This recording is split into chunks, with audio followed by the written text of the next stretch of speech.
ายดีทุกคนวันนี้ออกหน้าพี่น้องไปหาแมงม่วงไปหายิงแมงม่วง3 คนพี่น้องไอทีและแมงม่วง13 คนผาดไปลูกหนึ่งผาดไปลูกที่2มันนี่เรียบร้อย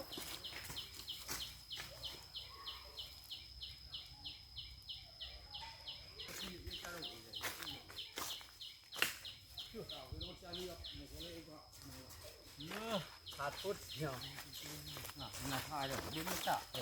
ได้แล้วตัวหนึ่งได้แล้วตัวนึงได้แล้วตัวหนึ่งได้แล้ว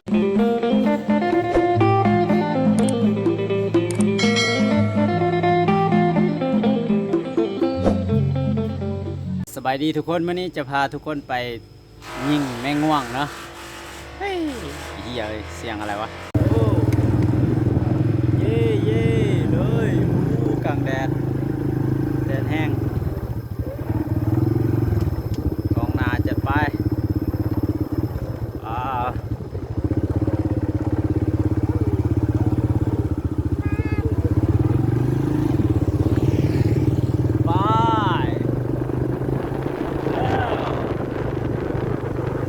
สวัสดีทุกคนวันนี้ออกหน้าพี่น้องไปหาแมงม่วงไปหายิงแมงม่วง3 คนพี่น้องไอทีและแมงม่วง13 คนไป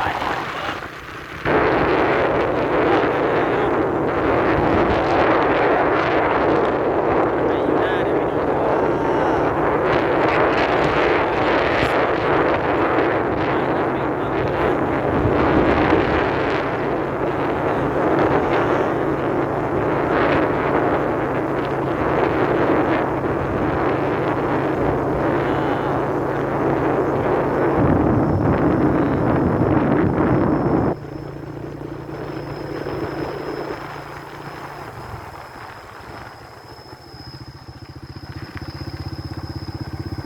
ฮอนไลน์อากาศฮอนไลน์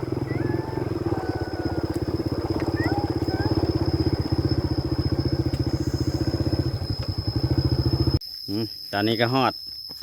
ทงหน้าเลยพี่น้องฮอดทงไฮทงหน้าแล้วเดี๋ยวสิพาทุกคนไปหายิงแมงม่วงเด้อพี่น้องเด้อหายิงแมงม่วงเนาะตอนนี้กำลังฮอดทงหน้าเอารถจักรไปบ่ได้ก็เลยว่าเขาต้องได้ย่างเอา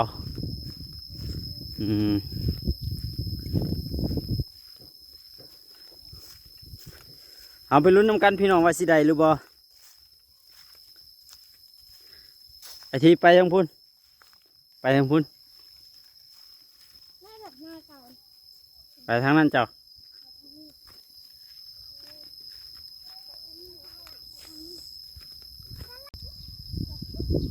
อยู่ใส่เลยน้องไอที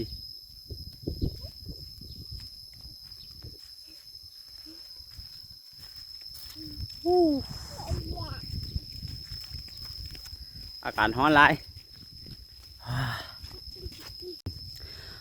ตอนนี้ก็ฮอดให้หน้าตากาเลยพี่น้องเนาะให้หน้าตากา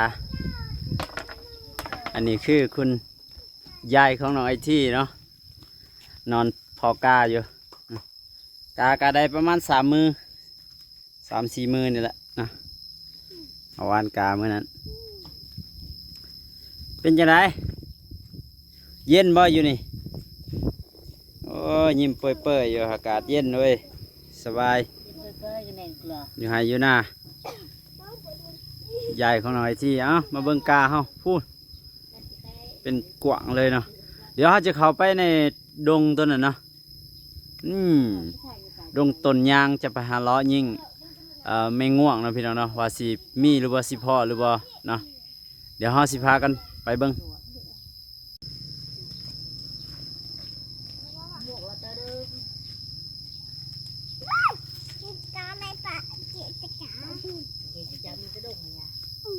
ไปยุ่งเลยจ้ะ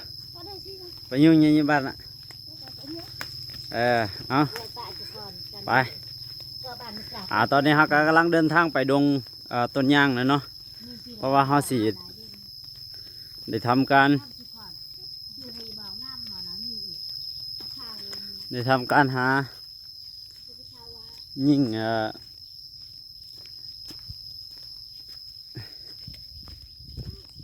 หายิ่งไม่ง่วงเนาะบ่ฮู้ว่าฟังไทยเอิ้นจังไดหรือว่าฟังลาวหลายๆทีเอิ้นจังไดแต่ทางบ้านเฮาก็เอิ้นไม่ง่วงเนาะคล้ายๆจักจั่นนี่แหละจักจั่นใหญ่พี่น้องเอ้ยไปนี่ในดงตัวนี้แหละนะในดงต้นยางนี่อยู่ให้หน้าของเฮาเองนี่แหละ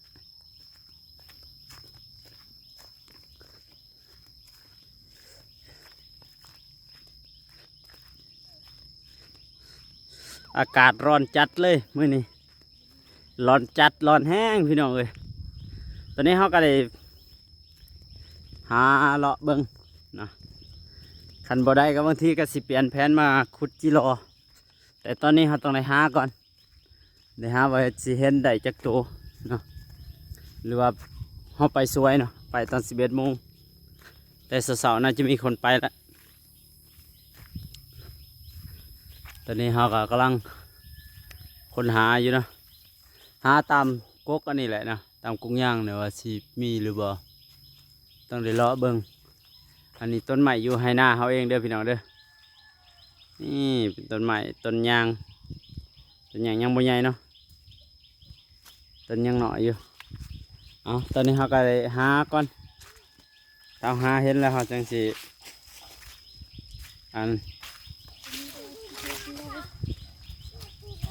ไปหาก่อนหาเลาะในแต่ละกก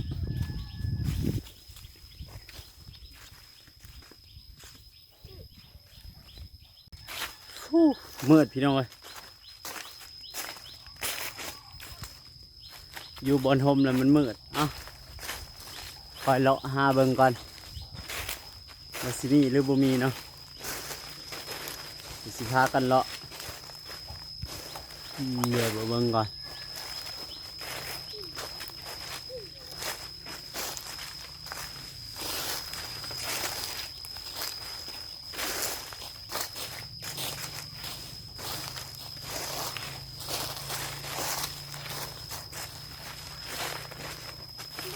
เอามาเบิ่งซอยกัน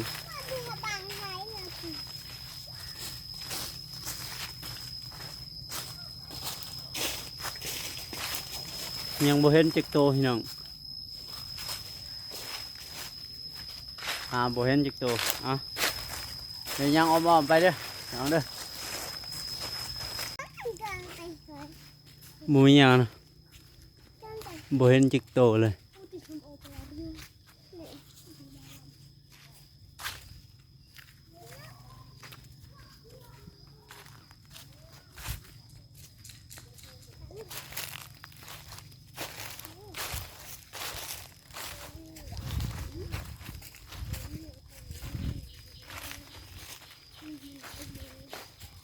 เห็นแต่หอยเขายิง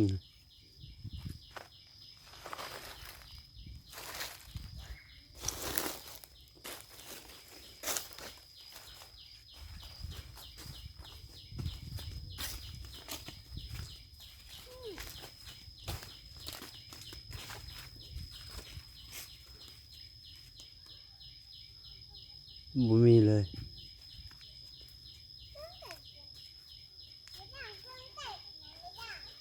ตีเรือนก่อนนะเนี่ยตีเรือต่อตีนี่เดี๋ยวบุบตีฮะตีนี่ดิกูซูมเนี่ยเล่นทายบ้างกัน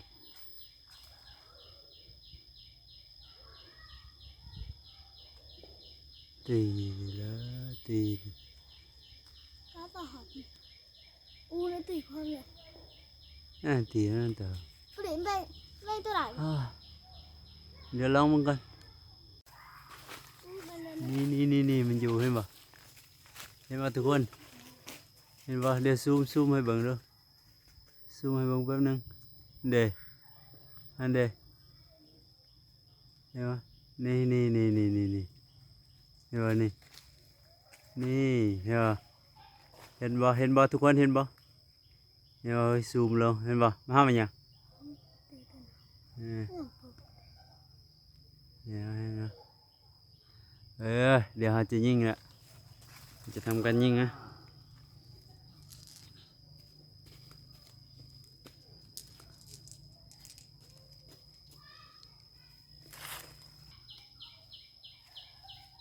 เดี๋ยวแชร์ทุกคนเบิ่งว่ามันสีโดนหรือบ่โดนเนาะจุตัวก่อนจุเยอะก่อนเอ้ย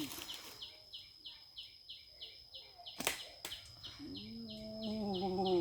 พลาดไปลูกหนึ่งพลาดไปลูกที่สองมันนี่เรียบร้อย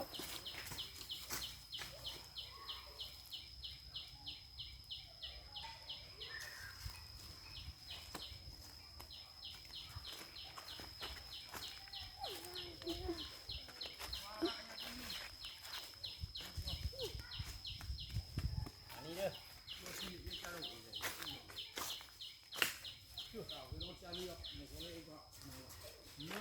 ขาดพุทธเดียว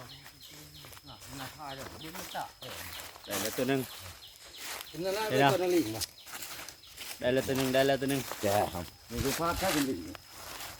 โอเคมาแล้วแล้วตัวหนึ่งนี่บีบมันหลอกเห็นแต่มันหลอกนี่เห็นบ่พี่น้องนี่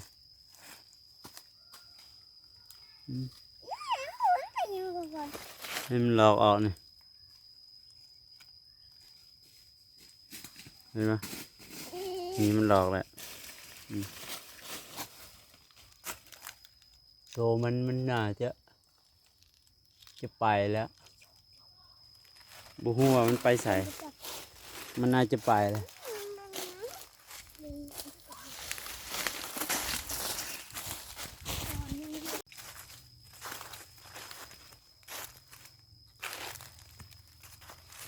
พร้อมเห็นบ่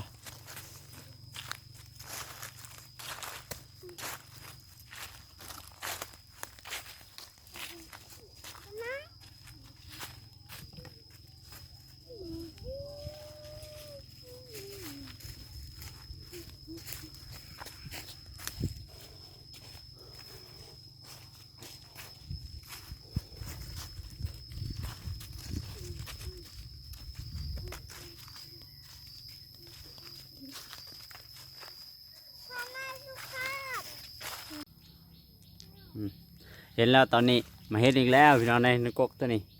กกนี่เดี๋ยวไอ้ทีมาอยู่นี่ไอ้ทีมาอยู่บนนี้เดี๋ยวปลายิงให้ได้โอ้พี่น้องเว้ยมาลุ้นกันว่าสิได้หรือเปล่าพี่น้อง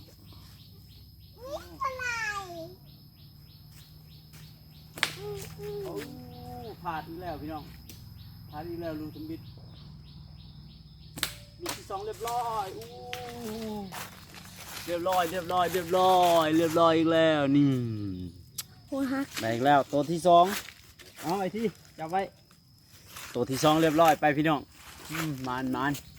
มันสองตัวแล้วเอาเบิ่งไหมเบิ่งอีกเบิ่งนะ อะไรกันนะไม่ทำอะไรมาลำโอ้โหเยอะ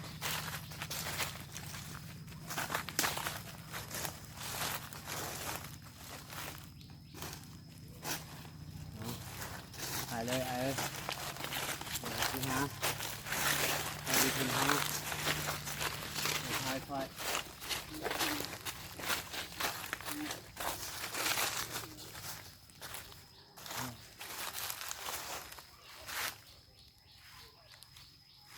ตอนนี้กระทุนเรือลูกสุดท้ายเด้อพี่น้อง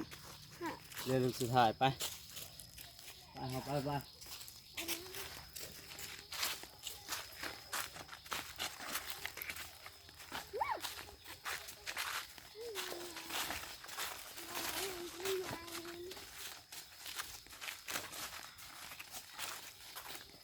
เดี๋ยวเรามาลุ้นอีกว่ายังสิได้พอหรือบ่เนาะมาลุ้นอีกมาลุ้นน้ำกันพี่น้อง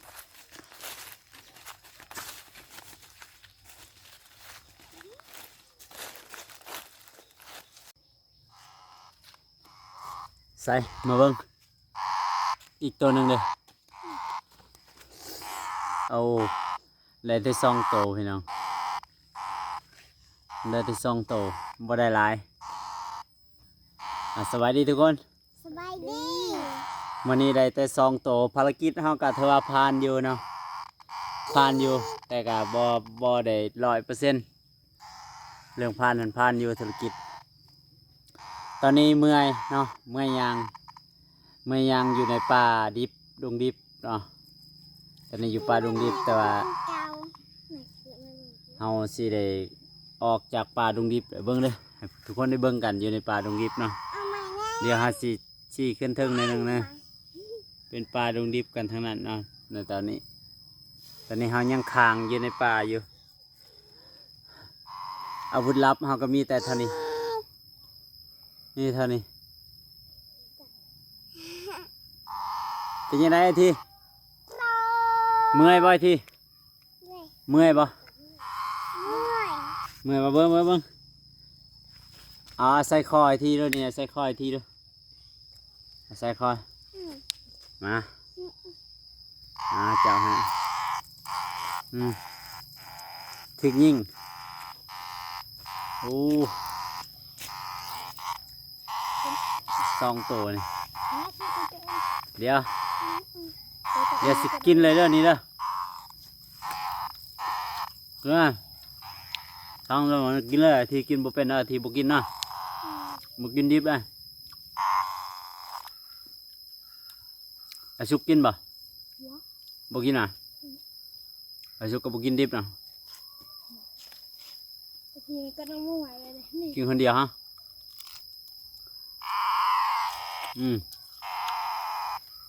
เบิ่งเลยดิมันกินนะไม่ง่วงนะมันว่าจะกันไงกินเยอะเลย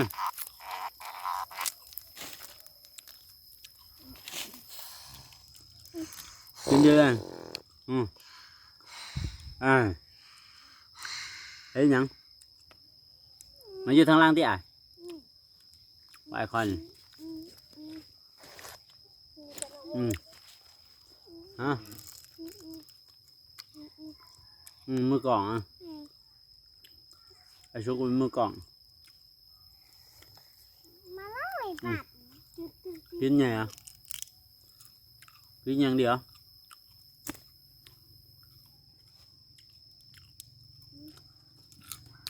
ภารกิจมันเนี่ยได้อยู่ท้องโตเป็นวิถีชีวิตเนาะเป็นวิถีชีวิตดังเดิมที่ว่าในช่วงเดือน5 เดือน 6เนี่ยเนาะพฤษภามิถุนายนเนี่ยในช่วงพฤษภามิถุนายนเนี่ยก็ได้มีการไปยิงจักจั่นนี่แหละหรือว่าไปยิงยังไม่ง่วงเนาะไม่ง่วงอะไรที่เราเคยไปยิงกันไอ้ที่ไปรี่เนี่ยเราเคยไปยิงหลายเถื่อเนาะในตอนเด็กๆที่สมัยเด็กเลยครับเคยไปยิงนำมูนำคูกับมีการไล่นุกไล่ยังนำเนาะแต่ตอนนี้เขาก็พาน้องไอทีแล้วก็น้องค้อนเนาะน้องสุขสะค้อนมาเขาก็สิบ่ได้ไปเลิกปันนั้นเนาะเขาสิไปแบบอยู่แคมป์ไห่แคมป์หน้าซื่อๆเอาได้ยิง2 ตัวพอได้กินเมื่อกี้นี่เนาะน้องไอทีก็บ่กินดิบส่วนน้องค้อนก็บ่กินคือกันกินคนเดียวตัวนี้คาคออยู่เดี๋ยวมาเบิ่งดิไอทีอย่ามาเด้อสบายดีกองเด้อ สบายดี นบเว้อโอ้น่าฮักหลายไอทีสบายดีน่าฮักหลายโอ้โหเฮลโลเด้อ ฮัลโหล นี่ afternoon อาบน้ำ afternoon อาบน้ำ เป็นยังไงน้อยทีเป็นยังไงทุกคนหลังจากที่เดินป่าเมื่อยๆแหละน้องไอทีก็ได้พักผ่อนเนาะได้พักผ่อนหน่อยนึงโบก็ล่มกับพ่อแม่พี่น้อง โอ้น่าฮักหลายน้องไอทีนี่อาวุธเอากันนี่อาวุธตอนเด็กพี่น้อง อืมอ่าอ่านี่อาวุธลับ ยิงเป็นบ่ทียิงเป็นบ่ยิงแนวใดยิงแนวใดดูเดี๋ยวดูยิงแนวใดฮะ โอเคโอเคยิงเป็นแล้วอ่ะพ่อแม่พี่น้องเอ้ยเดี๋ยวเฮาก็สิถ่ายตอนกลับหน่อยหนึงเนาะตอนกลับหน่อยหนึงเฮาสิถ่ายอยู่ไหนาตะกร้ากับคุณยายของน้องไอที่เล็กๆน้อยๆแล้วเฮาก็สิเดินทางกลับ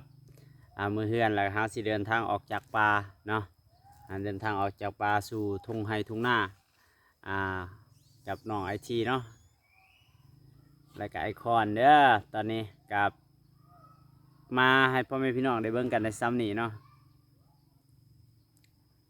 เมื่อหน้าพอกันไหมพี่น้องกับ EP ต่อไปเกี่ยวกับการหาเลาะยิงนั่นยิงนี่เนาะอันนี้มาให้เบิ่งวิถีชีวิตตอนบ่วัวยังตัวเล็กๆพี่น้องเนาะตอนตัวเล็กๆก็เคยไปแนวนี้แหละนะเป็นวิถีชีวิตโอ้ยคักขนาดพี่น้องเอ้ยไปไปไปไปย่างย่างย่างเมื่อย่างกลับ